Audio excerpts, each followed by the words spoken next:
ಶ್ರೀ ಗುರುಭ್ಯೋ ನಮಃ. ಹರಿ ಓಂ. ಶುದ್ಧಾನಂದೋರು ಸಂವಿದ್ವಿತಿ ಬಲ ಬಹುಲೋದಾರ್ಯ ಬಿರ್ಯಾದಿದೇಹಂ ಚಿಂತಾ ಸಂತಾಪಲೇಪೋದ್ಭವ ಮೃತಿ ಮುಖರ ಶೇಷ ದೋಷಾತಿ ದೂರಂ ಸದ್ಭಿರ್ವೈರಾಗ್ಯ ಭಕ್ತಿ ಶ್ರುತಿಮತಿ ನಿಯತ ಧ್ಯಾನ ಜ್ಞಾನ ಯೋಗಾತ್ ಗಮ್ಯಂ ವಂದೇ ಮುಕುಂದಾಭಿಧಮಮಲಮಲಂ ಬ್ರಹ್ಮವೇದಾಂತವೇದ್ಯಂ ಯಾಂಚಾಮಂದರಲೋಲಿತಾದ್ಯತಬುಧೈರ್ದ್ವಿದ್ಯೇಂದಿರಾ ನಿರ್ಜರೈಃ ಜಾತೋ ಭಾರತ ಪಾರಿಜಾತ ಸುತರುಃ ಸದ್ಬ್ರಹ್ಮ ಸೂತ್ರಾಮೃತಂ ಆಸೀತ್ ತಂತ್ರ ಪುರಾಣ ಸನ್ಮಣಿಗಣೋ ಜಾತಃ ಶುಕೇಂದುಃ ಸದಾ ಸೋಯಂ ವ್ಯಾಸಸುಧಾನಿಧಿರ್ಭವತು ಮೇ ಭೂತೈಃ ಸತಾಂ ಭೂತಿದಃ ಸ್ವಾಂತಧ್ವಾಂತ ನಿಕೃಂತನೆ ಜಿತ ಮಹಾವೈಕರ್ತನಾಂಶೂರಜಂ ನಿರ್ದೋಷಂ ಜಿತ ಚಂದ್ರ ಚಂದ್ರಿಕಮಲಂ ತಾಪತ್ರಯೋನ್ಮೂಲನೆ ಗಾಂಭೀರ್ಯೇ ಜಿತ ಸಿಂಧುರಾಜಮಮಿತಂ ಭಾಷ್ಯಂ ಯದಾಸ್ಯಾಂಬುಜಾತ್ ಆವಿರ್ಭೂತಮಮಂದಬೋಧ ಭಗವತ್ಪಾದಾನ್ ಪ್ರಪದ್ಯೆ ತಥಾ ಶ್ರೀಮದ್ವಸಂಸೇವನ ಲಬ್ಧ ಶುದ್ಧ ವಿದ್ಯಾಸುಧಾಂಬೋ ನಿಧಯೋ ಮಲಾಯೇ ಕೃಪಾಲವ ಪಂಕಜನಾಭ ತೀರ್ಥ ಕೃಪಾಲವಸ್ಯಾಂ ಮಯಿ ನಿತ್ಯಮೇಷಾಂ ಶ್ರೀಮದ್ರಮಾರಮಣ ಸದ್ಗಿರಿಪಾದ ಸಂಗಿ ವ್ಯಾಖ್ಯಾನಿನಾದ ದಲಿತಾಖಿಲ ದುಷ್ಟದರ್ಪಂ ದುರ್ವಾದಿವಾರಣ ವಿದಾರಣ ದಕ್ಷ ದೀಕ್ಷಂ ಅಕ್ಷೋಭ್ಯ ತೀರ್ಥ ಮೃಗರಾಜಮಹಂ ನಮಾಮಿ ಅಥ ತತ್ಕೃಪಯಾ ಬ್ರಹ್ಮಸೂತ್ರ ಭಾಷ್ಯಂ ಯಥಾಮತಿ ವ್ಯಾಕುರ್ವೆ ಶ್ರೀಮದಾನಂದ ತೀರ್ಥಾರ್ಯ ಮುಖ ನಿಶ್ರುತಂ ಗಂಗಾ ಸಂಗೇನ ನೈರ್ಮಲ್ಯಂ ರತ್ಯಾದ್ಭಿರಲಭ್ಯತೆ ಯಥಾ ವಾಚೋ ವಿಶುದ್ಧಿ ಸಿದ್ಧ್ಯರ್ಥಂ ಸಂಗಮ್ಯಂತೆ ಗುರೋರ್ಗಿರಃ ಅಥ ಅವಿದ್ಯಾಪಟಲಪಿಹಿತನಯನೈಃ ಅನ್ಯೈಃ ಅನ್ಯಥಾ ವ್ಯಾಖ್ಯಾತಾನಿ ಬ್ರಹ್ಮಸೂತ್ರಾಣಿ ಯಥಾವದ್ ವ್ಯಾಚಿಖ್ಯಾಸುಃ ಭಗವಾನಾಚಾರ್ಯವರ್ಯಃ ಪಾರೀಪ್ಸಿತಭಾಷ್ಯಸ್ಯ ಕೈವಲ್ಯಾದ್ಯಖಿಲ ಫಲ ಸಾಧನತಾದಿಸಿದ್ಧ್ಯರ್ಥಂ ನಿರಂತರಾಯ ಪರಿಸಮಾಪ್ತ್ಯಾದ್ಯರ್ಥಂಚ ನಾರಾಯಣ ನಮಸ್ಕಾರಂ ಗ್ರಥಯತೆ ಗ್ರಂಥಾರಂಭಂ ಚ ಪ್ರತಿಜಾನೀತೆ ನಾರಾಯಣಮಿತಿ ನಾರಾಯಣಂ ಗುಣೈಃ ಸರ್ವೈಃ ಉದೀರ್ಣಂ ದೋಷವರ್ಜಿತಂ ಜ್ಞೇಯಂ ಗಮ್ಯಂ ಗುರುಶ್ಚಾಪಿ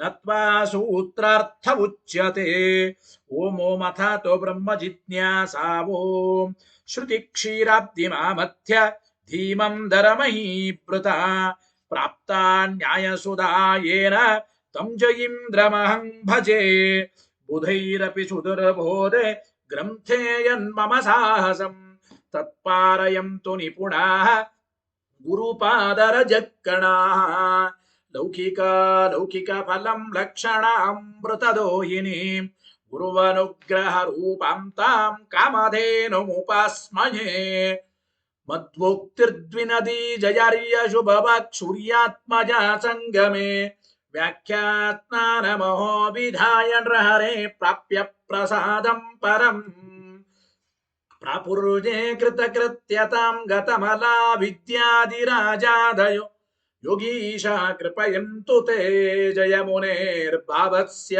ಬೋಧಾಯ ಮೇ ಶುಕೇನ ಶಾಂತ್ಯಾದಿಷು ವಾङ्मयेषु ವ್ಯಾಸೇನ ಧೈರ್ಯಂ ಬುಧಿನೋಪಮೇಯಂ ಮನೋಜಜಿತ್ಯ ಮನಸಾಂ ವಿಪತ್ಯ ರಘುತ್ತಮಾಖ್ಯಂ ಸ್ವಗುರುಂ ನಮಾಮಿ ನ ದಗ್ಧಂ ಯಸ್ಯ ಕೌಪೀನಂ ಅಗ್ನೋ ದತ್ತಮಪಿ ಸ್ಫುಟಂ ವೇದೋ ವ್ಯಾಸ ಗುರುಂ ನೌಮಿ ಶ್ರೀವೇದೇಶ ನಮಸ್ಕೃತಂ ಸತ್ಯನಾಥ ಗುರು ಪಾತು ಯೋಧೀರೋ ನವಚಂದ್ರಿಕಾಂ ನವಾಮೃತ ಗದಾ ತೀರ್ಥ ತಾಂಡವಾನಿ ವ್ಯಚೀಕೃಪತ ಆರೂಢ ಸಹಸಾ ಯತೀಂದ್ರ ಪದವೀಂ ಗತ್ವಾ ಚ ವಾರಾಣಸಿ ತತ್ರತ್ಯಾರ್ಕುಮತ ಪ್ರಚಾರ ನಿರತಾನದ್ವೈತ ದಿಗ್ಧಂತಿರಃ ಪ್ರೌಢಾರ್ಥೇ ವಚನೆ ಸುಯುಕ್ತಿ ಖಚಿತೈ ಸಂಭೀಷಯನ್ಮೋದಯನ್ ಸತ್ಯಧ್ಯಾನ ಸುಖೇ ಸರಿ ವಿಜಯತೆ ಪಾದಾಸಿತ ಶ್ರೀಪತೆ ಪ್ರಾವೋಚದ್ಯೋತಿಕಂ ನ್ಯಾಯ ಸುಧಾವಾಕ್ಯಾರ್ಥ ಚಂದ್ರಿಕಾ ಸತ್ಯ ಪ್ರಜ್ಞ ಗುರುರ್ದದ್ಯಾತ್ ಪ್ರಜ್ಞಾಂ ವೈರಾಂತಿಕಿಂ ಸದಾ ಬಂಧುಸ್ತ್ವಂ ಗುರುರಿಷ್ಟದೈವತಮಿತಿ ತ್ವತ್ಪಾದ ಪಂಕೇರುಹಂ ಪ್ರಾಪ್ತಂ ಮಾಂ ಪರಿಪಾಲಯೇತಿ ಸತತಂ ಯಾಚೇ ನಿಬದ್ಧಾಂಜಲಿ ಚಿತ್ತಂ ಮದ್ಗುಣ ದೋಷ ಚಿಂತನ ವಿದೋ ನೂನಂ ಮನಾಕ್ಮಾಕೃತಾಃ ಸತ್ಯಾಭಿಜ್ಞ ಗುರೋಸ್ತ್ವದಂಗ್ರಿಯುಗಲಂ ಹಿತ್ವಾ ನಮೇ ಸದ್ಗತಿ ಸತ್ಯಾಭಿಜ್ಞ ಕರಾಬ್ಜೋತ್ಥಾನ್ ಪಂಚಾಶದ್ವರ್ಷ ಪೂಜಕಾನ್ ಸತ್ಯ ಪ್ರಮೋದ ತೀರ್ಥಾರ್ಯಾನ್ ನೌಮಿನ್ಯಾಯ ಸುಧಾರತಾನ್ ವೇದೇಶ ಮುನಿ ಸತ್ಪಾದ ಸೇವಾ ಸಂಪ್ರಾಪ್ತ ವೈಭವಾನ್ ಯಾದವಾರ್ಯಾನ್ ವರಸುಧಾ ಟೀಕಾಕಾರಾನ್ ವಯಂ ನುಮಾ ಪೃಥ್ವೀ ಮಂಡಲ ಮಧ್ಯಸ್ಥಾಃ ಪೂರ್ಣಬೋಧ ಮತಾನುಗಾಃ ವೈಷ್ಣವ ವಿಷ್ಣು ಹೃದಯಾಃ ತಾನ್ನಮಸ್ಸೆ ಗುರುನ್ಮಮ ಆಪಾದ ಮೌಲಿ ಪರ್ಯಂತಂ ಗುರುಣಾಮಾಕೃತಿಂ ಸ್ಮರೇತ್ ತೇನ ವಿಘ್ನಾಃ ಪ್ರಣಶ್ಯಂತಿ ಸಿದ್ಧ್ಯಂತಿ ಚ ಮನೋರಥಾಃ ಶುಭಾಂ ಧ್ಯಾಯಂತಿ ಯೇ ಕಾಮಾನ್ ಗುರುದೇವಃ ಪ್ರಸಾದಜಾನ್ ಇತರಾನ್ ಆತ್ಮಪಾಪೋತ್ಥಾನ್ ತೇಷಾಂ ವಿದ್ಯಾ ಫಲಿಷ್ಯತಿ ಯೈರಹಂ ಶುಕವತ್ ಸಮ್ಯಕ್ ಶಿಕ್ಷಿತೋಸ್ಮಿ ಕೃಪಾಲುಭಿಃ ಶ್ರೀಮತ್ ಸತ್ಯಾತ್ಮತೀರ್ಥಾರ್ಯಾನ್ ವಂದೇ ವಿದ್ಯಾ ಗುರುನ್ ಮಮ ಸತ್ಪ್ರಮೋದ ಕೃಪಾಪಾತ್ರಂ ಜಗತ್ಪೂಜ್ಯ ಮಹಾಗುರುಂ ಸದಾ ಸಚ್ಛಾಸ್ತ್ರ ನಿರತಂ ಶ್ರೀ ಸತ್ಯಾತ್ಮ ಗುರುಂ ಭಜೆ ಸ್ವಸ್ತ್ಯಸ್ತು ಸತಾಮಖಿಲ ಸನ್ಮಂಗಲಾನಿ ಭವಂತು ಶ್ರೀ ಗುರುಭ್ಯೋ ನಮಃ ಹರಿ ಓಂ. ಇವತ್ತಿನ ದಿನ ಬ್ರಹ್ಮಸೂತ್ರ ಭಾಷ್ಯ ತತ್ವಪ್ರಕಾಶಿಕೆಯಲ್ಲಿ ಪ್ರಥಮಾಧ್ಯಾಯ ಸಮನ್ವಯ ಅಧ್ಯಾಯ ನಡೀತಾ ಇದೆ. ಆ ಪ್ರಥಮಾಧ್ಯಾಯದಲ್ಲಿ ಎರಡನೇ ಪಾದ ಅನ್ಯತ್ರ ಪ್ರಸಿದ್ಧವಾದ ಲಿಂಗಾತ್ಮಕವಾದ ಶಬ್ದಗಳ ಸಮನ್ವಯ ನಡೀತಾ ಇದೆ. ಈ ಎರಡನೇ ಪಾದದಲ್ಲಿ ಆರನೇ ಅಧಿಕರಣ ಅದೃಶ್ಯತ್ವಾಧಿಕರಣ ಅಂತ ಕರೀತಾ ಇದ್ದಾರೆ.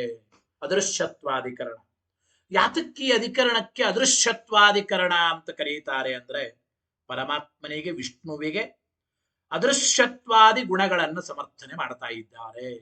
ಅಂದರೆ ವಿಷ್ಣುವೇ ಅದೃಶ್ಯತ್ವಾದಿ ಗುಣಗಳಿರತಕ್ಕಂಥವನು, ಅದೃಶ್ಯತ್ವಾದಿ ಗುಣ ಪರಿಪೂರ್ಣ ಅಂದ್ರೆ ವಿಷ್ಣುವೇ ಎಂಬ ವಿಚಾರವನ್ನ ಯಾರನೇ ಅಧಿಕರಣ ಅದೃಶ್ಯತ್ವಾಧಿಕರಣದಲ್ಲಿ ತಿಳಿಸಿಕೊಡ್ತಾ ಇದ್ದಾರೆ. 3 ಸೂತ್ರಗಳ ಒಂದು ಅಧಿಕರಣ 21ರಿಂದ 23ನೇ ಸೂತ್ರದವರೆಗೂ. ಗೊತ್ತಾಯ್ತಾ? ಆರಂಭದಿಂದ ಹೇಳಿದ್ರೆ 21ನೇ ಸೂತ್ರದಿಂದ 23ನೇ ಸೂತ್ರದವರೆಗೂ. ಒಟ್ಟು ಈ ಅದೃಶ್ಯತ್ವಾಧಿಕರಣದಲ್ಲಿರುವ ಸೂತ್ರಗಳು 3, 21, 22, 23 ಹೀಗೆ ಸೂತ್ರಗಳ ಸಂಖ್ಯೆ. ತತ್ವಪ್ರಕಾಶಿಕೆಯಲ್ಲಿ ಟೀಕಾಕೃತ್ಪಾದರು ಮೊದಲು ಆಚಾರ್ಯರ ಭಾಷ್ಯಕ್ಕೆ, ಈ ಅಧಿಕರಣದ ಭಾಷ್ಯಕ್ಕೆ ಅವತರಣಿಕೆಯನ್ನು ಕೊಡ್ತಾರೆ. ನೋಡೋಣ ಏನು. ಅಥ ಅಕ್ಷರ ಶಬ್ದ ಸಾಹಿತ್ಯೇನ ಅನ್ಯತ್ರ ಪ್ರಸಿದ್ಧ ಅದೃಶ್ಯತ್ವಾದಿ ಲಿಂಗಾನಾಂ ಬ್ರಹ್ಮಣಿ ಸಮನ್ವಯ ಪ್ರತಿಪಾದನಾತ್ ಅಸ್ತಿ ಶಾಸ್ತ್ರಾದಿ ಸಂಗತಿ. ನೋಡಿ, ಅತ್ರ ಈ ಅದೃಶ್ಯತ್ವಾಧಿಕರಣದಲ್ಲಿ ಅಕ್ಷರ ಶಬ್ದ ಸಾಹಿತ್ಯೇನ ಅಂದ್ರೆ ಏನರ್ಥ? ಅಕ್ಷರ ಶಬ್ದದ ಜೊತೆಗೆ, ಕನ್ನಡದಲ್ಲಿ ಅಕ್ಷರ ಶಬ್ದದ ಜೊತೆಗೆ ಅದೃಶ್ಯತ್ವಾದಿ ಲಿಂಗಗಳನ್ನ ಗುಣಗಳನ್ನ ಬ್ರಹ್ಮನಲ್ಲಿ ಸಮನ್ವಯ ಮಾಡ್ತಾ ಇದ್ದಾರೆ. ಅಕ್ಷರ ಶಬ್ದ ಸಾಹಿತ್ಯೇನ, ಅಕ್ಷರ ಶಬ್ದದ ಜೊತೆಗೆ ಅನ್ಯತ್ರ ಪ್ರಸಿದ್ಧವಾದ ಅದೃಶ್ಯತ್ವಾದಿ ಲಿಂಗಾನ, ಅದೃಶ್ಯತ್ವಾದಿ ಲಿಂಗಗಳನ್ನ ಬ್ರಹ್ಮಣಿ ಪರಬ್ರಹ್ಮನಲ್ಲಿ ಸಮನ್ವಯ ಪ್ರತಿಪಾದನಾತಿ ಸಮನ್ವಯ ಮಾಡ್ತಾ ಇದ್ದಾರೆ. ಆದ್ದರಿಂದ ಅಸ್ತಿ ಶಾಸ್ತ್ರಾದಿ ಸಂಗತಿ, ಶಾಸ್ತ್ರ ಸಂಗತಿ, ಅಧ್ಯಾಯ ಸಂಗತಿ, ಪಾದ ಸಂಗತಿ, ಅಧಿಕರಣ ಸಂಗತಿ ಎಲ್ಲವೂ ಯುಕ್ತವಾಗುತ್ತವೆ ಹಿಂದಿನ ಅಧಿಕರಣಗಳಲ್ಲಿ ಹೇಳಿದಂತೆ ಅಂತ ಅರ್ಥ ಮಾಡಿಕೊಳ್ಳಬೇಕು.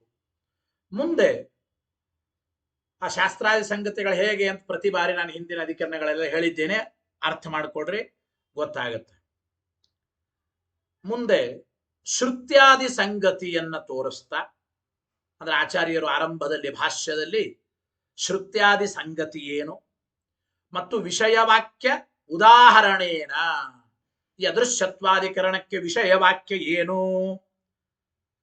ಎಂಬುದನ್ನ ಉದಾಹರಣೆ ಮಾಡುವ ಮುಖಾಂತರ ವಿಷಯ ಸಂಶಯಗಳೇನು, ವಿಷಯ ಸಂಶಯವು ಮತ್ತು ಸಯುಕ್ತಿಕಂ ಪೂರ್ವಪಕ್ಷಂಚ ಸೂಚಯತಿ, ಯುಕ್ತಿ ಸಹಿತವಾದ ಪೂರ್ವ ಪಕ್ಷವನ್ನು ಕೂಡ ಆಚಾರ್ಯರು ಇಲ್ಲಿ ಸೂಚನೆ ಮಾಡ್ತಾ ಇದ್ದಾರೆ. ಶ್ರುತ್ಯಾದಿ ಸಂಗತಿಂ ವಿಷಯವಾಕ್ಯ ಉದಾಹರಣೇನ, ವಿಷಯವಾಕ್ಯವನ್ನು ಉದಾಹರಣೆ ಮಾಡುವ ಮೂಲಕ ವಿಷಯ ಸಂಶಯವು, ವಿಷಯ ಮತ್ತು ಸಂಶಯ ಹಿಂದೆ ಹೇಳಿದಂತೆ ಶ್ರುತ್ಯಾದಿ ಸಂಗತಿ ಮತ್ತು ಸಯುಕ್ತಿಕಂ ಪೂರ್ವಪಕ್ಷಂ, ಯುಕ್ತಿ ಸಹಿತವಾದ ಪೂರ್ವಪಕ್ಷವನ್ನು ಕೂಡ ಸೂಚನೆ ಮಾಡ್ತಾ ಇದ್ದಾರೆ ಆಚಾರ್ಯರು. ಅದೃಶ್ಯತ್ವಾದಿತಿ ಅಂತ ಹೇಳಿ ಏನು ಭಾಷ್ಯ ಪಠನ ಮಾಡಿ ಆಮೇಲೆ ಅರ್ಥ ತಿಳಿಯೋಣ. ಅದೃಶ್ಯತ್ವಾದಿ ಗುಣಾ ವಿಷ್ಣೋ ಉಕ್ತಾ ತತ್ರ, ಅಂದ್ರೆ ಅದೃಶ್ಯತ್ವಾದಿ ಗುಣಗಳನ್ನ ವಿಷ್ಣುವಿಗೆ ಹೇಳಿದ್ದಾರೆ. ಇಲ್ಲಿ ಅದೃಶ್ಯತ್ವಾದಿ ಗುಣ ಉಳ್ಳವರು ಯಾರಪ್ಪ ಅಂತ ವಿಚಾರ ಬಂದಾಗ ಮುಂದಿನ ವಾಕ್ಯಗಳಲ್ಲಿ ಒಂದು ವಿಚಾರ ಬರ್ತಾ ಇದೆ. ಏನಪ್ಪಾ ಅಂದ್ರೆ ಆ ವಾಕ್ಯ ಹೇಳಿ, ಯತ್ತದೃಶ್ಯಂ ಅಗ್ರಾಖ್ಯಂ ಅಗೋತ್ರಂ ಅವರ್ಣಂ ಅಚಕ್ಷು, ಎರಡೂ ಸೇರಿಸಿ ಹೇಳಬೇಕಾದ್ರೆ ಅಚಕ್ಷುಶ್ರೋತ್ರಂ ಚ ಅಚಕ್ಷುಶ್ರೋತ್ರಂ ತದಪಾಣಿಪಾದಂ ನಿತ್ಯಂ ವಿಭುಂ ಸರ್ವಗತಂ ಸುಸೂಕ್ಷ್ಮಂ ತದವ್ಯಯಂ ಯದ್ಭೂತಯೋನಿಂ ಪರಿಪಶ್ಯಂತಿ ಧೀರಾಃ ಇತ್ಯುಕ್ತ್ವಾ. ಇಷ್ಟರ್ಥ ಹೇಳಿಬಿಡ್ತೇನೆ ಏನ್ ಹೇಳಿದ್ದಾರೆ. ಯತ್ತದೃಶ್ಯಂ, ನೋಡಿ ಯಾವುದು ಪೂರ್ಣವಾಗಿ ತಿಳಿಯಲಿಕ್ಕಾಗೋದಿಲ್ಲವೋ ಎಂಬ ಮಾತನ್ನ ಹೇಳ್ತಾ ಇದ್ದಾರೆ. ಅಂದರೆ ಅದೃಶ್ಯತ್ವಾದಿ ಗುಣಗಳನ್ನ ಆನಂದಮಯಾಧಿಕರಣದಲ್ಲಿ ವಿಷ್ಣುವಿಗೆ ಹೇಳಿದ್ದಾರೆ. ಆನಂದಮಯಾಧಿಕರಣದಲ್ಲಿ ಅದೃಶ್ಯತ್ವಾದಿ ಗುಣಗಳನ್ನು ವಿಷ್ಣುವಿಗೆ ಹೇಳಿದ್ದಾರೆ. ಅದೃಶ್ಯತ್ವಾದಿ ಗುಣ ವಿಷ್ಣೋ ಉಕ್ತಾ ತತ್ರ ಕುತ್ರ ಆನಂದಮಯಾಧಿಕರಣ. ಆದರೆ ಮಾಂಡುಕ್ಯೋಪನಿಷತ್ತಿನಲ್ಲಿ ಏನ್ ಹೇಳ್ತಾ ಇದ್ದಾರೆ ಅಂದ್ರೆ, ನೋಡಿ ಅಕ್ಷರ ತತ್ವ ಯಾವುದು, ಆ ಅಕ್ಷರ ತತ್ವಕ್ಕೆ ಅದೃಶ್ಯತ್ವಾದಿ ಗುಣಗಳನ್ನ ಮಾಂಡುಕ್ಯೋಪನಿಷತ್ತು ಹೇಳ್ತಾ ಇದ್ದಾರೆ. ಹಿಂದೆ ಆನಂದಮಯಾಧಿಕರಣದಲ್ಲಿ ವಿಷ್ಣುವಿಗೆ ಅದೃಶ್ಯತ್ವಾದಿ ಗುಣಗಳನ್ನ ಹೇಳಿದ್ದಾರೆ. ಆದ್ರೆ ಇಲ್ಲಿ ಮಾಂಡುಕ್ಯೋಪನಿಷತ್ ಭಾಷ್ಯದಲ್ಲಿ ಅದೇ ಅದೃಶ್ಯತ್ವಾದಿ ಗುಣಗಳನ್ನ ಅಕ್ಷರ ತತ್ವಕ್ಕೆ ಹೇಳಿದ್ದಾರೆ. ಯಾವುದು ಅಕ್ಷರವೋ ಅದು ಅದೃಶ್ಯತ್ವಾದಿ ಗುಣ ಉಳ್ಳದ್ದು ಅಂತ. ಹೇಗೆ ಅಂದ್ರೆ ಯತ್ತದೃಶ್ಯಂ, ಯಾವುದು ಅಕ್ಷರ ತತ್ವ ಇದೆಯೋ ಅದು ಅದೃಶ್ಯಂ ಅಂದರೆ ಅದೃಶ್ಯವಾಗಿದೆ, ಪೂರ್ಣವಾಗಿ ಮನಸ್ಸಿನಿಂದ ತಿಳಿಯಲಿಕ್ಕಾಗೋದಿಲ್ಲ. ಅಗ್ರಾಖ್ಯಂ, ಮನಸ್ಸಿನಿಂದ ಪೂರ್ಣವಾಗಿ ಗ್ರಾಹ್ಯ ಅಲ್ಲ. ಅಗೋತ್ರಂ, ವಶಿಷ್ಠಾದಿ ಯಾವ ಗೋತ್ರಗಳು ಯಾವ ತತ್ವಕ್ಕೆ ಇಲ್ಲವೋ ಅದು ಅಕ್ಷರ ತತ್ವ ಅಂತ ಅಭಿಪ್ರಾಯ. ಆಮೇಲೆ ಯಾವ ತತ್ವಕ್ಕೆ ಅವರ್ಣಂ, ವರ್ಣ ಇಲ್ಲವೋ, ಯಾವ ತತ್ವಕ್ಕೆ ಈ ಪ್ರಾಕೃತವಾದ ವರ್ಣ ಇಲ್ಲ. ಅಚಕ್ಷು ಶ್ರೋತ್ರಂ, ಪ್ರಾಕೃತವಾದ ಈ ಒಂದು ಚಕ್ಷುರಿಂದ್ರಿಯ ಶ್ರೋತ್ರೇಂದ್ರಿಯಗಳಿಲ್ಲ. ತದಪಾಣಿಪಾದಂ, ಕೈಕಾಲುಗಳಿಲ್ಲ ಎಂಬ ಮಾತನಾಡ್ತಾ ಇದ್ದ. ಯಾವ ತತ್ವ ಕಣ್ಣು ಕಿವಿ ಉಳ್ಳದ್ದಲ್ಲ, ಕೈಕಾಲು ಇಲ್ಲದ್ದಲ್ಲ, ಕೈಕಾಲು ಇಲ್ಲ ಮತ್ತು ನಿತ್ಯವಾಗಿದೆ. ವಿಭುಂ, ಯಾವ ಅಕ್ಷರ ತತ್ವ ಅದು ನಿತ್ಯವಾಗಿದೆ. ವಿಭು ಅಂದ್ರೆ ಸಮರ್ಥ ಸಮರ್ಥವಾಗಿದೆ ಮತ್ತು ಸರ್ವಗತವಾಗಿದೆ, ನಿತ್ಯಂ ನಿತ್ಯವಾಗಿದೆ, ವಿಭುಂ ಸಮರ್ಥವಾಗಿ ಸರ್ವಸಮರ್ಥ, ಸರ್ವಗತಂ ಸರ್ವಗತವಾಗಿದೆ, ಸುಸೂಕ್ಷ್ಮಂ ಅತ್ಯಂತ ಸೂಕ್ಷ್ಮವಾಗಿದೆ, ಅತ್ಯಂತ ಸೂಕ್ಷ್ಮವಾಗಿದೆ, ಮತ್ತು ತದವ್ಯಯಂ ಯಾವ ತತ್ವ ನಾಶರಹಿತವಾಗಿದೆಯೋ, ಮತ್ತು ಯದ್ಭೂತ ಯೋನಿಂ ಯಾವುದು ಸಮಸ್ತ ಭೂತಗಳಿಗೆ ಕಾರಣವಾಗಿದೆಯೋ, ಅಂದ್ರೆ ಯಾವ ತತ್ವ ಸಕಲ ಪ್ರಾಣಿಗಳಿಗೂ ಕಾರಣವಾಗಿದೆ ಅಂತ ಅಕ್ಷರ ತತ್ವವನ್ನ ಜ್ಞಾನಿಗಳು ತಿಳಿಯುತ್ತಾರೆ. ಪರಿಪಶ್ಯಂತಿ ಧೀರಾ, ಧೀರಾ ಪರಿಪಶ್ಯಂತಿ, ಜ್ಞಾನಿಗಳು ಈ ರೀತಿ ಅಕ್ಷರ ತತ್ವವನ್ನು ತಿಳಿಯುತ್ತಾರೆ. ಅದೃಶ್ಯ, ಅಗ್ರಾಖ್ಯ, ಅಗೋತ್ರ, ಅವರಣ, ಅಚಕ್ಷು, ಅಶ್ರೋತ್ರ, ತದಪಾಣಿಪಾದಂ ನಿತ್ಯಂ ವಿಭುಂ ಸರ್ವಗತಂ ಸುಸೂಕ್ಷ್ಮಂ ತದವ್ಯಯಂ ಯದ್ಭೂತ ಯೋನಿಂ ಸಮಸ್ತ ಎಲ್ಲ ಭೂತಗಳಿಗೂ ಕೂಡ ಕಾರಣ ಅಂತ ಯಾವುದನ್ನ ತಿಳಿಯುತ್ತಾರೋ. ಅಂದ್ರೆ ಇಲ್ಲಿ ಅದೃಶ್ಯತ್ವಾದಿ ಗುಣಗಳು, ಅದೃಶ್ಯತ್ವಾದಿಗಳು, ಅದೃಶ್ಯತ್ವಾದಿ ಗುಣಗಳು ಅಕ್ಷರ ತತ್ವಕ್ಕೆ ಹೇಳಿದಂಗಾಯಿತಲ್ಲ ಅಂತ ಹೇಳಿ ಇತ್ಯುಕ್ತ್ವಾ ಇಷ್ಟ ಹೇಳಿ ಮುಂದೆ ದೃಷ್ಟಾಂತ ಕೊಟ್ಟು ಈ ವಿಚಾರವನ್ನು ಹೇಳ್ತಾ ಇದ್ದಾರೆ. ಆ ಮಾಂಡುಕ್ಯೋಪನಿಷತ್ತನ್ನೇ ಮುಂದುವರೆಸ್ತಾ ಅಂತಾರೆ. ಹೇಳಿ ಮುಂದಿನ ವಾಕ್ಯ, ಯಥೋರ್ಣನಾಭಿಃ ಸೃಜತೆ ಗೃಹ್ಯತೆ ಚ ಯಥಾ ಪೃಥಿವ್ಯಾಂ ಓಷಧಯಃ ಸಂಭವಂತಿ ಯಥಾ ಸತಃ ಪುರುಷಾತ್ ಕೇಶವೋ ಯಥಾ ಸತಃ ಪುರುಷಾತ್ ಕೇಶಲೋಮಾನಿ ತಥಾಕ್ಷರಾತ್ ಸಂಭವತೀಹ ವಿಶ್ವಂ ಇತ್ಯುಕ್ತ್ವಾ ತಸ್ಮಾಚ್ಚ ಅಕ್ಷರಾತ್ ಪರತಃ ಪರಃ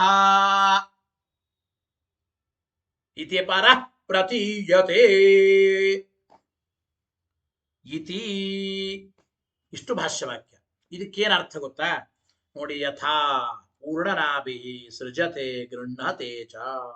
ಪೂರ್ಣನಾಭಿ ಅಂದ್ರೆ ಜೇಡರ ಹುಳ. ಯಥಾ ಊರ್ಣನಾಭಿ ಯಾವ ರೀತಿ ಜೇಡರ ಹುಳವು ತಾನೇ ಬಲೆಯನ್ನು ನಿರ್ಮಾಣ ಮಾಡಿ ತಾನೇ ನುಂಗಿ ಹಾಕ್ತದೋ ಅದೇ ರೀತಿ ಈ ಪರಮಾತ್ಮನು ಕೂಡ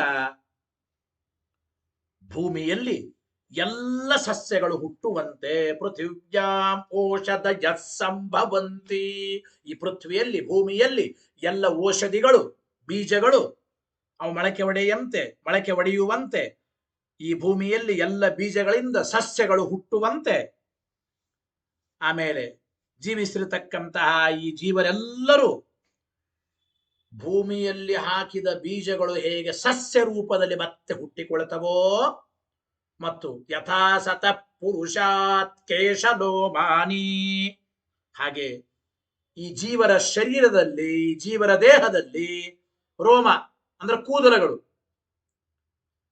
ಕೇಶಲೋಮಾನಿ ರೋಮಗಳು ಕೂದಲಗಳು ಹುಟ್ಟುವಂತೆ ತಥಾ ಅಕ್ಷರಾತ್ ಸಂಭವಂತೀಹ ವಿಶ್ವಂ, ಅದೇ ರೀತಿ ಅಕ್ಷರನಿಂದ ಈ ಇಡೀ ವಿಶ್ವ ಹುಟ್ಟುತ್ತದೆ. ಗೊತ್ತಾಯಿತು ಇಲ್ಲ? ಊರ್ಣನಾಭಿಯಿಂದ ಬಲೆ ಹೇಗೆ ನಿರ್ಮಾಣವಾಗಿ ಮತ್ತೆ ತಾನೇ ನುಂಗಿ ಹಾಕ್ತದೋ, ಪೃಥ್ವಿಯಲ್ಲಿ ಬೀಜಗಳಿಂದ ಹೇಗೆ ಸಸ್ಯಗಳು ಹುಟ್ಟುತ್ತವೋ, ಜೀವನ ಶರೀರದಲ್ಲಿ ಹೇಗೆ ರೋಮ ಕೂದಲುಗಳು ಹುಟ್ಟುತ್ತವೋ, ಹಾಗೆ ಅಕ್ಷರನಿಂದ ಇಡೀ ವಿಶ್ವ ಹುಟ್ಟುತ್ತಾ ಇದೆ, ಇಡೀ ವಿಶ್ವ ಹುಟ್ಟುತ್ತಾ ಇದೆ ಅಂತ ಹೇಳಿ ಮುಂದೇನ್ ಮಾಡ್ತಾರೆ? ತಸ್ಮಾಚ್ಚ ಅಕ್ಷರಾತ್, ಇಂತಹ ಅಕ್ಷರಕ್ಕಿಂತಲೂ ಪರತಃ ಪರಃ, ಅಕ್ಷರ ತತ್ವಕ್ಕಿಂತಲೂ ಉತ್ತಮನಾದವನಕ್ಕಿಂತಲೂ ಒಬ್ಬ ಉತ್ತಮನಿದ್ದಾನೆ. ಅಕ್ಷರ ತತ್ವಕ್ಕಿಂತಲೂ ಉತ್ತಮನಾದ ವ್ಯಕ್ತಿಗಿಂತಲೂ ಒಬ್ಬ ಉತ್ತಮನಾದವನಿದ್ದಾನೆ. ಅಕ್ಷರಾತ್ ಪರತಃ ಪರಃ, ಅಕ್ಷರ ತತ್ವಕ್ಕಿಂತಲೂ ಪರ ಉತ್ತಮನಾದವನು, ಅದಕ್ಕಿಂತಲೂ ಪರ ಇನ್ನೂ ಉತ್ತಮನಾದವನು ಒಬ್ಬ ಇದ್ದಾನೆ. ಇತಿ ಪರಃ ಪ್ರತೀಯತೆ, ಈ ರೀತಿ ಆ ಇನ್ನೊಬ್ಬ ವ್ಯಕ್ತಿಗೆ ಅದೃಶ್ಯತ್ವಾದಿ ಗುಣಗಳು ಉಂಟು ಅಂಬೋದನ್ನ ಹೇಳ್ತಾ ಇದ್ದಾರೆ. ನೋಡಿ, ಅಕ್ಷರ ಅಂದ್ರೆ ವಿಷ್ಣು ಅಂತ ಹೇಳಿಕ್ ಬರಲ್ಲ ಇಲ್ಲಿ. ಯಾಕೆ? ಈ ವಿಷ್ಣುವಿನನ್ನ ಅಕ್ಷರ ತತ್ವಕ್ಕಿಂತಲೂ ಉತ್ತಮ ಅಂತ ಇದ್ದಾನೆ. ಅಕ್ಷರ ತತ್ವಕ್ಕಿಂತಲೂ ಉತ್ತಮನಾದ ಬೇರೊಬ್ಬನಿದ್ದಾನೆ ಅಂತ ಹೇಳ್ತಾ ಇದ್ದಾರೆ. ಆದ್ದರಿಂದ ಇಲ್ಲಿ ವಿಷ್ಣು ಅಂಬೋನು ಅಕ್ಷರ ತತ್ವ ಅಲ್ಲ, ವಿಷ್ಣು ಅಂಬೋನು ಅದೃಶ್ಯತ್ವಾದಿ ಗುಣಗಳೂ ಉಳ್ಳವನಲ್ಲ ಅಂತ ಒಂದು ಪೂರ್ವ ಪಕ್ಷ. ಇಷ್ಟಿದೆ. ಇಲ್ಲಿ ಏನಪ್ಪ ಅಭಿಪ್ರಾಯ ಅಂತಂದ್ರೆ, ತತ್ವಪ್ರಕಾಶಿಕ ನೋಡಿದಾಗ ನಮಗೆ ಸ್ಪಷ್ಟವಾಗುತ್ತದೆ. ಏನು? ತತ್ವಪ್ರಕಾಶಿಕ ವಾಕ್ಯ ನೋಡಿ, ಪೂರ್ಣ ವಾಕ್ಯವನ್ನ ತತ್ವಪ್ರಕಾಶಿಕದಲ್ಲಿ ಹೇಳ್ತಾರೆ, ಅದನ್ನ ಹೇಳೋಣ. ಅದೃಶ್ಯೆ ಅನಾತ್ಮೆ ಅನಿಲಯನೆ ಅಂತೆಲ್ಲ ವಾಕ್ಯ ಬರುತ್ತದೆ. ಅದೃಶ್ಯೆ ಅನಾತ್ಮೆ ಅನಿಲಯನೆ ಅಂತ ಹಿಂದೆ ಆನಂದಮಯಾಧಿಕರಣದಲ್ಲಿ ಒಂದು ವಾಕ್ಯ ಬಂತು. ಈ ಆನಂದಮಯಾಧಿಕರಣದಲ್ಲಿ ಅದೃಶ್ಯೆ ಅನಾತ್ಮೆ ಅನಿಲಯನೆ ಪ್ರತಿಷ್ಠಾಂ ವಿಂದತಿ ಅಂತೆಲ್ಲ ಮಾತಿ ಇದೆ. ಇತಿ ಆನಂದಮಯಸ್ಯ ಅದೃಶ್ಯತ್ವಾದಿ ಗುಣಾ ಉಕ್ತಾ. ಆನಂದಮಯನಿಗೆ ಅದೃಶ್ಯತ್ವಾದಿ ಗುಣಗಳನ್ನ ಅಲ್ಲಿ ಹೇಳಿದ್ದಾರೆ. ಯಾರಿಗೆ? ಆನಂದಮಯಾಧಿಕರಣದಲ್ಲಿ ಆನಂದಮಯನಾದ ವಿಷ್ಣುವಿಗೆ ಅದೃಶ್ಯತ್ವಾದಿ ಗುಣಗಳನ್ನ ಹೇಳಿದ್ದಾರೆ. ತೇಚ, ಈ ಅದೃಶ್ಯತ್ವಾದಿ ಗುಣಗಳೇ ಅಥರ್ವಣೆ, ಅಥರ್ವಣ ಉಪನಿಷತ್ತಿನಲ್ಲಿ ಕಸ್ಯಚಿತ್ ಅಕ್ಷರಸ್ಯ ಉಚ್ಚಂತೆ. ಆನಂದಮಯಾಧಿಕರಣದಲ್ಲಿ ವಿಷ್ಣುವಿಗೆ ಹೇಳಿದ ಆ ಅದೃಶ್ಯತ್ವಾದಿ ಗುಣಗಳೇ ಅಥರ್ವಣ ಉಪನಿಷತ್ತಿನಲ್ಲಿ ಅಕ್ಷರನಾದ ಒಬ್ಬ ವ್ಯಕ್ತಿಗೆ ಹೇಳಲ್ಪಟ್ಟಿದೆ. ಅಕ್ಷರನಾದವನು ಅದೃಶ್ಯತ್ವಾದಿ ಗುಣಗಳುಳ್ಳವನು ಅಂತ ಹೇಳಲ್ಪಟ್ಟಿದೆ. ಅಕ್ಷರಸ್ಯ ಉಚ್ಚಂತೆ. ಎಲ್ಲಿ ಅಂದ್ರೆ ಆ ವಾಕ್ಯ ಪೂರ್ಣ ಬರೆದಿದ್ದಾರೆ, ಹಿಂದೆ ಹೇಳಿಸಿದ್ದೇನೆ, ಇನ್ನೊಮ್ಮೆ ನಾನು ಅಂತೇನೆ ನೋಡ್ರಿ. ಅಥ ಪರಾಯಯ ತದಕ್ಷರಮಧಿಗಮ್ಯತೆ ಯತ್ತದದ್ರೇಶ್ಯಂ ಅಗ್ರಾಖ್ಯಂ ಅಗೋತ್ರಂ ಅವರ್ಣಂ ಅಚಕ್ಷುಶ್ರೋತ್ರಂ ತದಪಾಣಿಪಾದಂ ನಿತ್ಯಂ ವಿಭುಂ ಸರ್ವಗತಂ ಸುಸೂಕ್ಷ್ಮಂ ತದವ್ಯಯಂ ಯದ್ಭೂತ ಯೋನಿಂ ಪರಿಪಶ್ಯಂತಿ ಧೀರಾಃ. ಅರ್ಥ ಎಲ್ಲ ಹೇಳಿದ್ದೇನೆ. ವಾಕ್ಯ ಇಷ್ಟು. ಇದರ ಮುಂದಿನ ವಾಕ್ಯ ಇಷ್ಟು ಹೇಳಿ. ಯತೋರ್ಣನಾಭಿಸೃಜತೆ ಗೃಹತೆ ಚ ಯಥಾ ಪೃಥಿವ್ಯಾಂ ಓಷಧಯಃ ಸಂಭವಂತಿ ಯಥಾ ಸತಃ ಪುರುಷಾತ್ ಕೇಶಲೋಮಾನಿ ತಥಾಕ್ಷರಾಃ ಸಂಭವಂತೀಹ ವಿಶ್ವಂ ಇತಿ. ಇಷ್ಟು ಅಥರ್ವಣ ಉಪನಿಷತ್ತಿನ, ಅದು ಮಾಂಡುಕ್ಯೋಪನಿಷತ್ತಿನಲ್ಲಿ ಬರತಕ್ಕಂತಹ ವಾಕ್ಯ. ಇಲ್ಲಿ ನೋಡಿ, ತೇಷಾಂಚ ವಿಷ್ಣುನ್ಯನಿಷ್ಠತ್ವೇ. ಹಾಗಾದ್ರೆ ಇಲ್ಲಿ ಹೇಳಿದ ಅದೃಶ್ಯತ್ವಾದಿ ಗುಣಗಳು ಒಬ್ಬ ಅಕ್ಷರನಿಗೆ ಹೇಳಲ್ಪಟ್ಟಿವೆ. ಹಿಂದೆ ಆನಂದಮಯಾಧಿಕರಣದಲ್ಲಿ ವಿಷ್ಣುವಿಗೆ ಹೇಳಿದ ಅದೃಶ್ಯತ್ವಾದಿ ಗುಣಗಳು ಅಕ್ಷರನಾದ ಒಬ್ಬ ವ್ಯಕ್ತಿಗೆ ಹೇಳಲ್ಪಟ್ಟಿದೆ ಅಂತ ಇಲ್ಲಿ ಹೇಳ್ತಾ ಇದ್ದ. ಹಾಗಾದ್ರೆ ಇಲ್ಲಿ ಹೇಳಲ್ಪಟ್ಟ ಅದೃಶ್ಯತ್ವಾದಿ ಗುಣಗಳು ಒಂದು ವೇಳೆ ವಿಷ್ಣುವಿನಿಂದ ಭಿನ್ನವಾದ ವ್ಯಕ್ತಿಗೆ, ಯಾವನೋ ಒಬ್ಬ ವಿಷ್ಣುವಿನಿಂದ ಭಿನ್ನನಾದ ಅಕ್ಷರ ಅಂತ ಇದ್ದಾನೆ, ಅವನಿಗೆ ಅದೃಶ್ಯತ್ವಾದಿಗಳು ಉಂಟು ಅಂತ ಅಂದುಬಿಟ್ರೆ ಪ್ರಾಗುಕ್ತ ಆನಂದಮಯತ್ವಂಚ ಅನ್ಯಸ್ಯೈವ. ಹಾಗಾದ್ರೆ ಹಿಂದಿನ ಅಧಿಕರಣದಲ್ಲಿ ಹೇಳಲ್ಪಟ್ಟ ಆನಂದಮಯತ್ವವು ಕೂಡ ವಿಷ್ಣುವಿನಿಂದ ಭಿನ್ನನಾದ ಇನ್ನೊಬ್ಬ ವ್ಯಕ್ತಿಗೇನೆ ಆನಂದಮಯತ್ವ ಬರುತ್ತದೆ. ಅಂದರೆ ಅದೃಶ್ಯತ್ವಾದಿ ಗುಣಗಳು ಉಳ್ಳವನು ವಿಷ್ಣುವಿನಿಂದ ಭಿನ್ನವಾದವನು ಅಂದುಬಿಟ್ರೆ ಆನಂದಮಯನಾದವನು ಕೂಡ ವಿಷ್ಣುವಿನಿಂದ ಭಿನ್ನನಾದವನೇ ಅಂತ ಅನ್ನಬೇಕಾಗುತ್ತದೆ. ಈ ಕಾರಣಕ್ಕಾಗಿ ಇಲ್ಲಿ ನಿರ್ಣಯ ಮಾಡಬೇಕಾಗಿದೆ. ಹಿಂದೆ ಆನಂದಮಯಾಧಿಕರಣದಲ್ಲಿ ಹೇಳಿದ ಅದೃಶ್ಯತ್ವಾದಿ ಗುಣಗಳು ವಿಷ್ಣುವಿಗೋ ಆನಂದಮಯಾಧಿಕರಣದಂತೆ ಇಲ್ಲಿ ಅಥರ್ವಣ ಮಾಂಡುಕ್ಯದಲ್ಲಿ ಹೇಳಿರತಕ್ಕಂತಹ ಅಕ್ಷರನಿಗೆ ಅದೃಶ್ಯತ್ವಾದಿ ಗುಣಗಳು ಉಳ್ಳವನು ಅಂತಂದ್ರೆ ಅಕ್ಷರನೋ ಅದೃಶ್ಯತ್ವಾದಿಗಳು ಉಳ್ಳವನು ಅಂತ ನಮಗೆ ಸಂದೇಹ ಬಂದಿದೆ. ಅದಕ್ಕಾಗಿ ಇತ್ಯವಶ್ಯಂ ನಿರ್ಣೇತವ್ಯತ. ಆದ್ದರಿಂದ ಅದೃಶ್ಯತ್ವಾದಿ ಗುಣಗಳು ಯಾರಿಗೆ ಅಂತ ಇಲ್ಲಿ ಅವಶ್ಯವಾಗಿ ನಿರ್ಣಯ ಮಾಡಲ್ಪಡಬೇಕಾಗಿದೆ. ಆದ್ದರಿಂದ ತತ ಅದೃಶ್ಯತ್ವಾದಿ ಲಿಂಗಜಾತಂ ಅತ್ರ ವಿಷಯ. ಅದೃಶ್ಯತ್ವಾದಿ ಲಿಂಗಗಳ ಜಾತ ಅಂದ್ರೆ ಸಮೂಹ. ಅದೃಶ್ಯತ್ವಾದಿ ಲಿಂಗಜಾತಂ, ಅದೃಶ್ಯತ್ವಾದಿ ಲಿಂಗಗಳ ಒಂದು ಸಮೂಹವೇ ಇಲ್ಲಿ ಒಂದು ವಿಷಯ. ವಿಷ್ಣು ಅನ್ಯಸ್ಯ ವಾ ಇತಿ ಸಂದೇಹ. ಈ ಅದೃಶ್ಯತ್ವಾದಿ ಗುಣಗಳು ಯಾರಿಗೆ? ಹಾಗಾದ್ರೆ ವಿಷ್ಣುವಿಗೋ ವಿಷ್ಣುವಿನಿಂದ ಭಿನ್ನನಾದ ವ್ಯಕ್ತಿಗೋ ಅಂತ ಇಲ್ಲಿ ಸಂದೇಹ. ವಿಷ್ಣು ಅನ್ಯಸ್ಯ ವಾ ಇತಿ ಸಂದೇಹ. ಯಾತಕ್ಕೆ ಸಂದೇಹ ಬಂತಪ್ಪ ಅಂದ್ರೆ ಆನಂದಮಯೇ ಶ್ರುತತ್ವಂ. ಆನಂದಮಯಾಧಿಕರಣದಲ್ಲಿ ವಿಷ್ಣುವಿಗೆ ಅದೃಶ್ಯತ್ವಾದಿ ಗುಣಗಳು ಶ್ರುತವಾಗಿವೆ.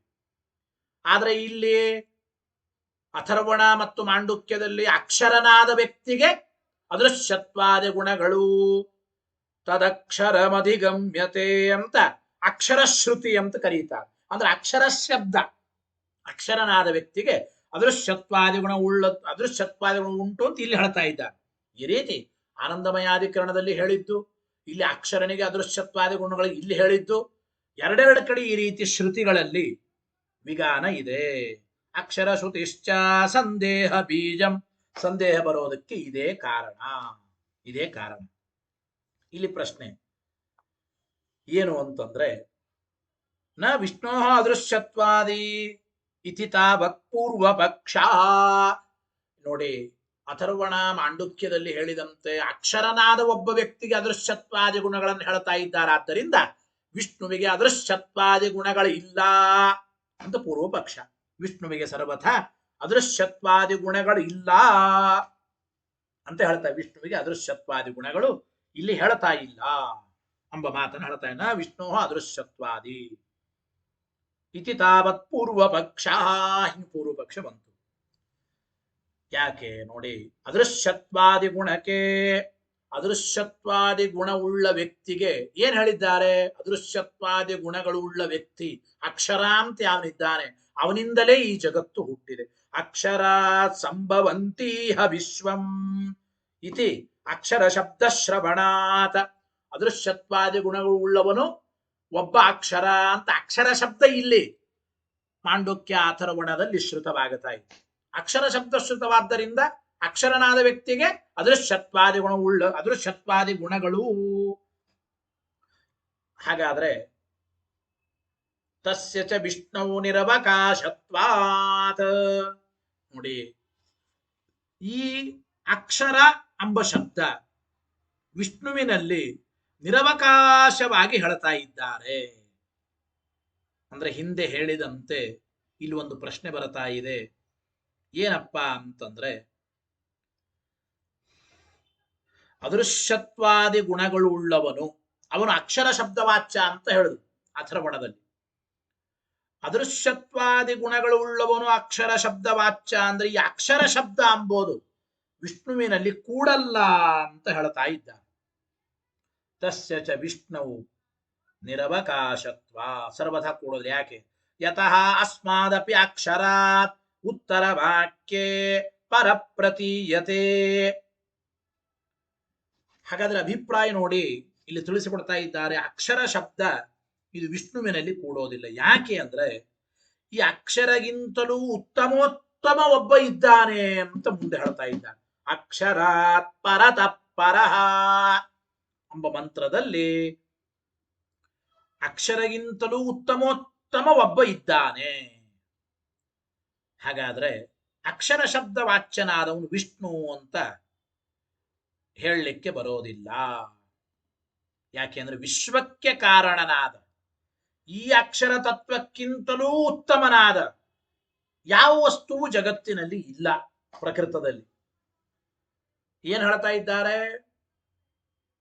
ಅಕ್ಷರ ಶಬ್ದದಿಂದ ವಿಷ್ಣುವಿನನ್ನೇ ತಗೊಂಡ್ಬಿಡೋಣ ಅಂದ್ರೆ ಹೇಳಲಿಕ್ಕೆ ಬರಲ್ಲ. ಯಾಕೆ ಅಂದ್ರೆ ಅಕ್ಷರ ಅಂದ್ರೆ ಇಡೀ ಜಗತ್ತಿಗೆ ಕಾರಣವಾದದ್ದೇ ಅಕ್ಷರ ತತ್ವ. ಈ ಅಕ್ಷರ ತತ್ವಕ್ಕಿಂತಲೂ ಉತ್ತಮೋತ್ತಮನಾದವನು ಒಬ್ಬ ಇದ್ದಾನೆ ಅಂತ ಹೇಳ್ತಾ ಇದ್ದಾರೆ. ಯಾರು ಹಾಗಾದ್ರೆ? ಅಕ್ಷರಗಿಂತಲೂ ಉತ್ತಮೋತ್ತಮನಾದವನು ಯಾರು? ಇಲ್ಲಿ ಪ್ರಶ್ನೆ ಏನು ಅಂದ್ರೆ ಆ ವಾಕ್ಯ ಓದೋಣ, ಹೇಳ್ತೇನೆ ಪೂರ್ಣ. ದಿವ್ಯೋಖ್ಯಮೂರ್ತಃ ಪುರುಷಃ, ದಿವ್ಯೋಖ್ಯಮೂರ್ತಃ ಪುರುಷಃ, ಸಭಾಖ್ಯಾಭ್ಯಾಂತರಃ, ಸಭಾಖ್ಯಾಭ್ಯಾಂತರಃ, ಖ್ಯಜಃ ಅಜಃ ಅಂತ. ಅದು ದಿವ್ಯವಾಗಿದೆ, ಅಮೂರ್ತವಾದ ತತ್ವ, ಅಕ್ಷರ ತತ್ವ. ಅಂತಹ ಪುರುಷ ಒಳಗೂ ಹೊರಗೂ ಇದ್ದಾನೆ. ಅಜಃ, ಅವನು ಜನ್ಮರಹಿತ. ಅಪ್ರಾಣ, ಅಲ್ಲಿ ತಿಳಿಸಿಕೊಡ್ತಾ ಇದ್ದ. ಗೊತ್ತಾಯಿತೋ ಇಲ್ಲ? ದಿವ್ಯ ಅಂದ್ರೆ ಅದ್ಭುತ, ಅಮೂರ್ತ ಅಂದ್ರೆ ಪರಿಮಿತವಾದ ಪರಿಮಾಣ ಉಳ್ಳವನಲ್ಲ. ಅಮೂರ್ತ ಸರ್ವತ್ರ ವ್ಯಾಪ್ತ ಅಪರಿಮಿತವಾದವನು. ವಾಕ್ಯಾಭ್ಯಾಂತರ, ಒಳಗೆ ಹೊರಗೆ ಇದ್ದವನು. ಅಪ್ರಾಣ ಅಮನಾಹ, ಷೋಡಶ ಕಲೆ ಇಲ್ಲದೆ ಇದ್ದವನು, ಶುಭ್ರನಾದವನು. ಅಜಃ ಜನ್ಮರಹಿತ, ಅಮನಃ ಶುಭ್ರಃ, ಇಂತಹ ಅಕ್ಷರ, ಅಕ್ಷರಗಿಂತಲೂ ಪರತಪ್ಪರ ಉತ್ತಮೋತ್ತಮನಾದವನು ಒಬ್ಬನು ಇದ್ದಾನೆ. ನೋಡಿ, ಅಕ್ಷರ ಅಂದ್ರೆ ಇಲ್ಲಿ ವಿಷ್ಣು ಅಂತ ಸ್ವೀಕಾರ ಮಾಡ್ಲಿಕ್ಕೆ ಬರಲ್ರೇ. ಯಾಕೆ ಅಂದ್ರೆ ಅಕ್ಷರಗಿಂತಲೂ ಉತ್ತಮೋತ್ತಮನಾದವನು ಒಬ್ಬನು ಇದ್ದಾನೆ ಅಂತ ಇಲ್ಲಿ ಮುಂದೆ ಹೇಳ್ತಾ ಇದ್ದಾರೆ. ಇಲ್ಲಿ ಅಕ್ಷರನಾದವನು ವಿಷ್ಣುವೇ ಅಂದುಬಿಟ್ರೆ ಹಾಗಾದ್ರೆ ವಿಷ್ಣುವಿಗಿಂತಲೂ ಉತ್ತಮೋತ್ತಮ ಇನ್ನೊಬ್ಬ ಇದ್ದಾನೆ ಅಂತ ಆಗಬೇಕಾಗುತ್ತೆ. ಆದ್ರೆ ವಿಷ್ಣುವಿಗಿಂತಲೂ ಉತ್ತಮೋತ್ತಮ ಇನ್ನೊಬ್ಬ ಇದ್ದಾನ? ಇಲ್ಲ. ನಹಿ ವಿಷ್ಣೋ ಅಪಿ ಪರೋ ಅಸ್ತಿ, ವಿಷ್ಣುವಿಗಿಂತಲೂ ಉತ್ತಮನಾದವನು ಒಬ್ಬ ಇಲ್ಲ. ಅಂದ ಮೇಲೆ ಇಲ್ಲಿ ಹೇಳಲ್ಪಟ್ಟ ಅದೃಶ್ಯತ್ವಾದಿ ಗುಣಗಳುಳ್ಳ ಅಕ್ಷರ ಅಂತಂದ್ರೆ ವಿಷ್ಣು ಅಲ್ಲ. ಒಂದು ವೇಳೆ ಈ ಅಥರ್ವಣ ಮಾಂಡುಕ್ಯದಲ್ಲಿ ಹೇಳಲ್ಪಟ್ಟ ಅದೃಶ್ಯತ್ವಾದಿ ಗುಣಗಳು ಉಳ್ಳವನು ಅಕ್ಷರ ಅಂದ್ರೆ ವಿಷ್ಣುವೇ ಅಂತ ಮಾಡಿಬಿಟ್ರೆ ಹಾಗಾದ್ರೆ ಅಕ್ಷರನಾಮಕನಾದ ಈ ವಿಷ್ಣುವಿನಿಗಿಂತಲೂ ಉತ್ತಮನಾದವನು ಇನ್ನೊಬ್ಬ ಇದ್ದಾನೆ ಅಂತ ಒಪ್ಪಬೇಕಾಗುತ್ತದೆ. ಯಾಕೆಂದ್ರೆ ಅಕ್ಷರಾತ್ ಪರತಃಪರಃ ಅಂತ ಮುಂದೆ ಹೇಳ್ತಾ ಇದ್ದಾರೆ ಇತ್ಯತಃ. ಆದ್ರಿಂದ ನ ವಿಷ್ಣು ಅದೃಶ್ಯತ್ವಾದಿ ಗುಣಕಃ, ಆದ್ದರಿಂದ ಅಕ್ಷರ ಅಂದ್ರೆ ವಿಷ್ಣು ಅಲ್ಲ. ಅಕ್ಷರನಿಗೆ ಇಲ್ಲಿ ಅದೃಶ್ಯತ್ವಾದಿ ಗುಣಗಳನ್ನು ಹೇಳ್ತಾ ಇದ್ದಾರೆ. ಅಂದಮೇಲೆ ಇದು ವಿಷ್ಣುವಿನಿಂದ ಭಿನ್ನನಾದ ಒಬ್ಬ ವ್ಯಕ್ತಿ ಅಕ್ಷರನಾದವನು, ಅವನು ಅದೃಶ್ಯತ್ವಾದಿ ಗುಣಗಳು ಉಳ್ಳವನು, ವಿಷ್ಣು ಅದೃಶ್ಯತ್ವಾದಿ ಗುಣಗಳು ಉಳ್ಳವನಲ್ಲ. ಅಂದ್ರೆ ವಿಷ್ಣುವೇ ಅದೃಶ್ಯತ್ವಾದಿ ಗುಣಗಳು ಉಳ್ಳವನು ಅಂತ ಆನಂದಮಯಾಧಿಕರಣದಂತೆ ಹೇಳಿದರೆ, ವಿಷ್ಣುವೇ ಅದೃಶ್ಯತ್ವಾದಿ ಗುಣಗಳು ಉಳ್ಳವನು ಅಂದ್ರೆ ಅದೃಶ್ಯತ್ವಾದಿ ಗುಣಗಳು ಉಳ್ಳ ವ್ಯಕ್ತಿ ಅಕ್ಷರ ಅಂತ ಕರೆಸಿಕೊಳ್ಬೇಕು. ಆಗಲಿ ಅಕ್ಷರ ಅಂದ್ರೆ ಇಲ್ಲಿ ವಿಷ್ಣುವಿನನ್ನ ಹೇಳೋಣ ಅಂದ್ರೆ ಅಕ್ಷರ ಅಂದ್ರೆ ವಿಷ್ಣು ಅಂತೆ ಸ್ವೀಕಾರ ಮಾಡ್ತೇವೆ ಅಂದ್ರೆ ಬರಲ್ಲ. ಯಾಕೆ? ಅಕ್ಷರಗಿಂತಲೂ ಉತ್ತಮೋತ್ತಮ ಒಬ್ಬ ಇದ್ದಾನೆ ಅಂತ ಮುಂದೆ ಹೇಳ್ತಾ ಇದ್ದಾರೆ. ಅಕ್ಷರಾತ್ ಪರತಃಪರ, ಅಕ್ಷರ ಅಂದ್ರೆ ವಿಷ್ಣು ತಗೊಂಡ್ರೆ ವಿಷ್ಣುವಿನಿಗಿಂತಲೂ ಉತ್ತಮನಾದವನು ಒಬ್ಬನು ಇದ್ದಾನೆ ಅಂತ ಹೇಳಬೇಕಾಗುತ್ತದೆ. ಅದಾದ್ರೂ ಇಲ್ಲ. ಅಂದ ಮೇಲೆ ಅಕ್ಷರ ಅಂದ್ರೆ ವಿಷ್ಣು ತಗೋಬಾರದು. ಅಂದಮೇಲೆ ಅದೃಶ್ಯತ್ವಾದಿ ಉಳ್ಳದ್ದು ಕೂಡ ಅಲ್ಲಿ ವಿಷ್ಣು ಅಲ್ಲ. ಆದ್ದರಿಂದ ವಿಷ್ಣು ಅದೃಶ್ಯತ್ವಾದಿ ಗುಣವುಳ್ಳವನಲ್ಲ. ಇತಿ ವಿಷ್ಣು ಅದೃಶ್ಯತ್ವಾದಿ ಗುಣಗಳುಳ್ಳವನಲ್ಲ, ಅಕ್ಷರನಲ್ಲ ಅಂದ ಮೇಲೆ ಹಿಂದೆ ಹೇಳಲ್ಪಟ್ಟ ಆನಂದಮಯನೂ ಅವನಲ್ಲ. ಇತಿ ನ ಆನಂದಮಯ ಅಪಿ, ಇತಿ ನ ಆನಂದಮಯೋಪಿ, ಆದ್ದರಿಂದ ವಿಷ್ಣು ಆನಂದಮಯನೂ ಕೂಡ ಅಲ್ಲ. ಇತಿ ಭಾವ. ಹೀಗೆ ಪೂರ್ವ ಪಕ್ಷ ಬಂತು. ಹಿಂಗ ಪೂರ್ವ ಪಕ್ಷ ಬಂದರೆ ಹೇಳ್ತಾ ಇದ್ದಾರೆ, ಸಿದ್ಧಾಂತಯ ಸೂತ್ರಂ ತಾವದವತಾರಯತಿ. ಸಿದ್ಧಾಂತವನ್ನು ಹೇಳ್ತಾ ಸೂತ್ರಕ್ಕೆ ಅವತರಣಿಕೆ ಕೊಟ್ಟು ಹೇಳ್ತಾ ಇದ್ದಾರೆ. ಏನಪ್ಪಾ ಅಂದ್ರೆ ನೋಡಿ, ಅತಃ ಇತಿ ಭಾಷ್ಯವಾಕ್ಯ ಹೇಳಿ, ಅಥೋ ಅಬ್ರವೀತ್. ಸೂತ್ರ ಹೇಳಿ, ಓಂ ಅದೃಶ್ಯತ್ವಾದಿ ಗುಣಕಃ ಧರ್ಮೋಕ್ತೇ ಓಂ. ಈ ರೀತಿ ಪೂರ್ವ ಪಕ್ಷ ಅಂದ್ರೆ ಅದಕ್ಕೆ ಸೂತ್ರಕಾರ ಹೇಳ್ತಾ ಇದ್ದಾರೆ ಅತಃ ಅಬ್ರವೀತ್. ಏನಂತ?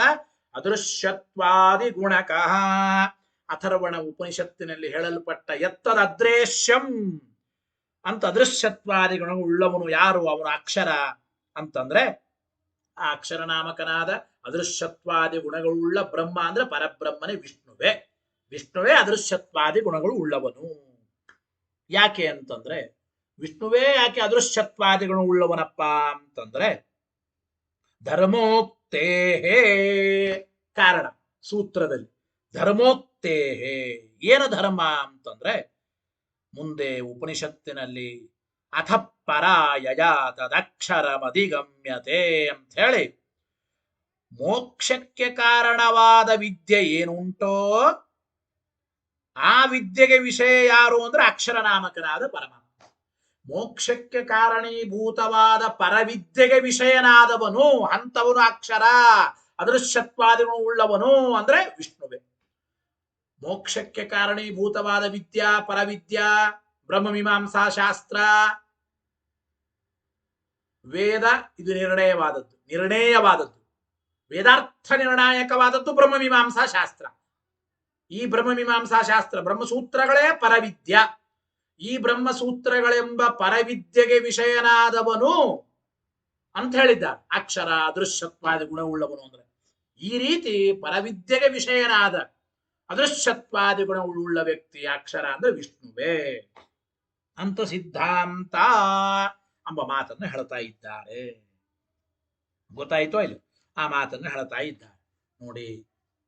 ತತ್ವಪ್ರಕಾಶಕ ಅದೃಶ್ಯತ್ವಾದಿಕಂ ನ ವಿಷ್ಣೋಶ್ಚೇತ್, ಒಂದು ವೇಳೆ ಅದೃಶ್ಯತ್ವಾದಿ ಗುಣಗಳು ವಿಷ್ಣುವಿಗೆ ಇಲ್ಲ ಅಂದ್ಬಿಟ್ರೆ ತರ್ಹಿ ವಾಕ್ಯಸ್ಯ ನಿರ್ವಿಷಯತಯ, ಆ ವಾಕ್ಯ ನಿರ್ವಿಷಯಕ ಅಂತ ಎತ್ತದದ್ರೇಶ್ಯಂ ಅಗ್ರಾಖ್ಯಂ ಎಂಬ ವಾಕ್ಯಕ್ಕೆ ವಿಷಯನೇ ಇಲ್ಲ ಅಂತ ಆಗುತ್ತದ್ರಿ.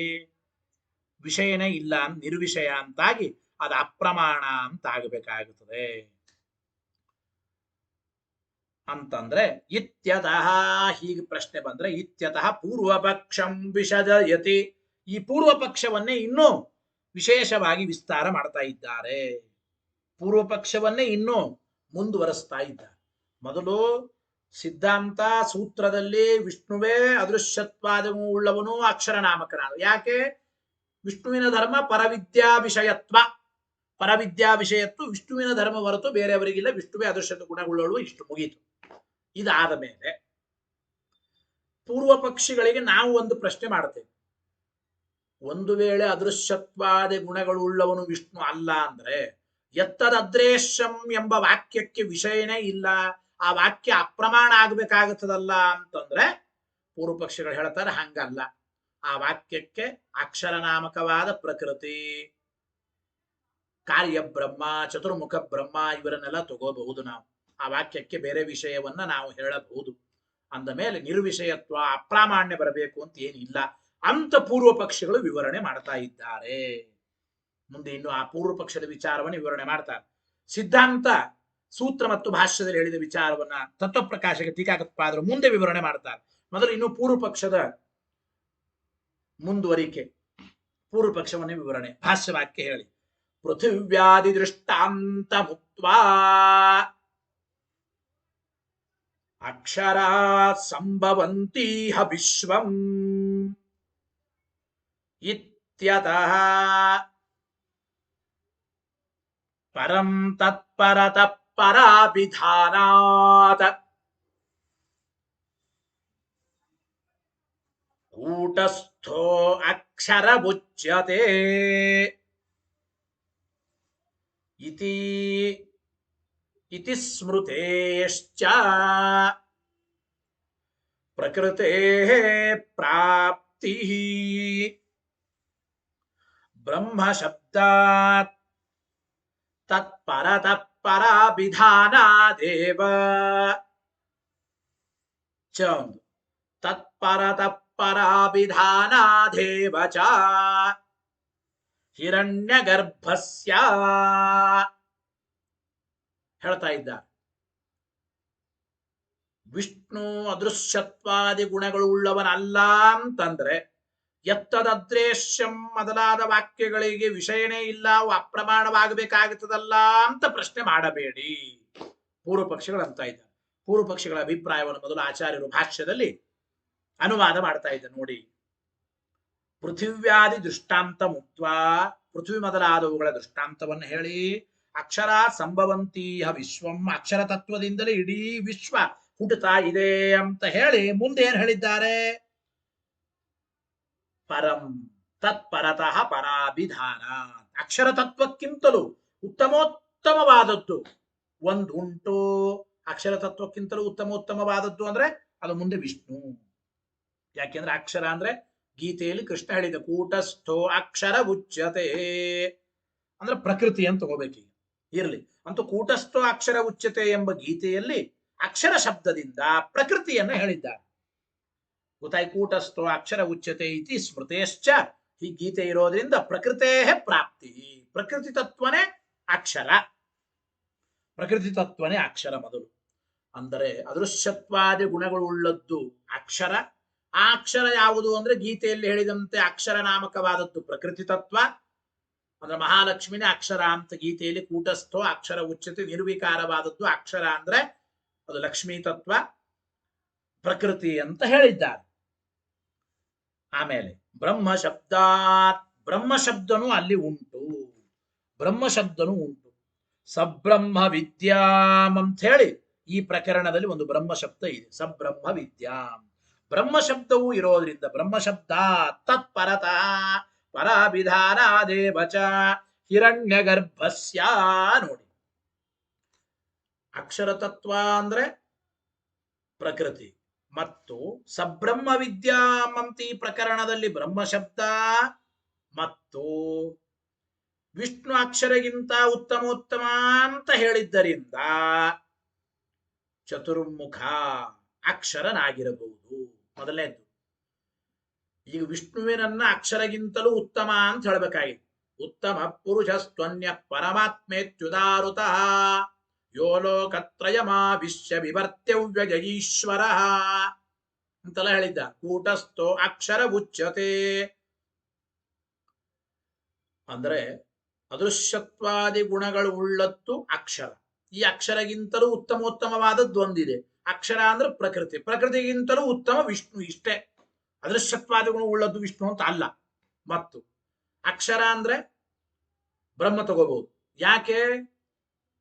ಬ್ರಹ್ಮ ಶಬ್ದ ಇಲ್ಲಿದೆ, ಸಬ್ರಹ್ಮ ವಿದ್ಯಾ ಅಂತ ಬ್ರಹ್ಮ ಶಬ್ದ ಇದೆ. ಬ್ರಹ್ಮ ಶಬ್ದ ಇರೋದ್ರಿಂದ ಅಕ್ಷರ. ಆ ಅಕ್ಷರಗಿಂತಲೂ ಉತ್ತಮ ಅಂದ್ರೆ ಬ್ರಹ್ಮದೇವರಕ್ಕಿಂತಲೂ ಉತ್ತಮ ವಿಷ್ಣು ಪರಮಾತ್ಮ ಅಂತ ಹೇಳ್ಬೋದು. ಅಂತೂ ಅಕ್ಷರ ಅಂದ್ರೆ ಪ್ರಕೃತಿ ಮತ್ತು ಬ್ರಹ್ಮರನ್ನ ಹೇಳಬಹುದೇ ಹೊರತು ಅಕ್ಷರ ಅಂದ್ರೆ ವಿಷ್ಣುವಿನನ್ನ ಹೇಳಲಿಕ್ಕೆ ಆಗಲ್ಲ. ಯಾಕೆಂದ್ರೆ ಅಕ್ಷರ ಅಂದ್ರೇನೆ ವಿಷ್ಣು ಅಂತ ಮಾಡಿಬಿಟ್ರೆ ಅಕ್ಷರಗಿಂತಲೂ ಉತ್ತಮ ವಿಷ್ಣುಗಿಂತಲೂ ಉತ್ತಮ ಅಂತ ಇನ್ನೊಬ್ಬರನ್ನು ತಗೋಬೇಕಾಗುತ್ತದೆ. ವಿಷ್ಣುಗಿಂತಲೂ ಉತ್ತಮ ವ್ಯಕ್ತಿ ಇನ್ನೊಬ್ಬರು ಯಾರಿಲ್ಲ. ಆದ್ದರಿಂದ ಇಲ್ಲಿ ಅಕ್ಷರ ಅಕ್ಷರ ಅಂತಂದರೆ ಯಾರನ್ನು ತಗೋಬೇಕು? ಅಕ್ಷರ ಅಕ್ಷರ ಅಂತಂದರೆ ಪ್ರಕೃತಿ ಅಥವಾ ಚತುರ್ಮುಖ ಬ್ರಹ್ಮ, ಅವರಿಗಿಂತಲೂ ಉತ್ತಮ ವಿಷ್ಣು ಅಂತ ತಗೊಳ್ರಿ. ಅಂತೂ ಅಕ್ಷರನಾದವನು ಅದೃಶ್ಯತ್ವಾದಿ ಗುಣಗಳು ಉಳ್ಳವನು, ಪ್ರಕೃತಿ ಬ್ರಹ್ಮಾದಿಗಳಿಗೆ ಆಗುತ್ತದೆ, ಅವರೇ ಆನಂದಮಯ, ವಿಷ್ಣು ಅಲ್ಲ ಅಂತ ಇಷ್ಟು ಪೂರ್ವ ಪಕ್ಷಿ ಅಭಿಪ್ರಾಯ ಭಾಷ್ಯದ ಅರ್ಥದ ಪ್ರಕಾರ. ಈ ಭಾಷ್ಯಕ್ಕೆ ವಿವರಣೆ ತತ್ವಪ್ರಕಾಶಿಕೆಯಲ್ಲಿ ವಿಶೇಷವಾಗಿ ತಿಳಿಸಿಕೊಡ್ತಾ ಇದ್ದಾರೆ. ಸ್ವಲ್ಪ ಜಾಸ್ತಿ ಇದೆ, 15-20 ನಿಮಿಷ ಬೇಕು. ನಾಳೆ ಮತ್ತೆ ಇದನ್ನು ನೋಡಿ ಈ ಒಂದು ಅದೃಶ್ಯತ್ವಾಧಿಕರಣದ ಮುಕ್ತಾಯವನ್ನು ನಾಳೆ ಮಾಡೋಣ. ನಾಳೆ ಆಚಾರ್ಯರ ಪಾಠ ನೇರವಾಗಿದ್ರು ನಮ್ಮ ಪಾಠ ಮಠದಲ್ಲಿ ನೇರವಾಗಿ ಇರುತ್ತದೆ. ಆಚಾರ್ಯರ ಪಾಠ ಇಲ್ಲ ಅಂದ್ರೆ ನಮ್ಮ ಪಾಠ ಆನ್ಲೈನ್ ಮುಖಾಂತರ ಇರುತ್ತದೆ ಅಂತ ಹೇಳ್ತಾ ಹರಯೇ ನಮಃ. ಶ್ರೀಕೃಷ್ಣಾರ್ಪಣಮಸ್ತು. ಅನೇನ ಭಾವಿಯತ್ ಪುಣ್ಯಂ ತದಾಪ್ನೋತು ಗುರುರ್ಮಮ. ಮಧ್ವೇಶಾರ್ಪಣಮಸ್ತು.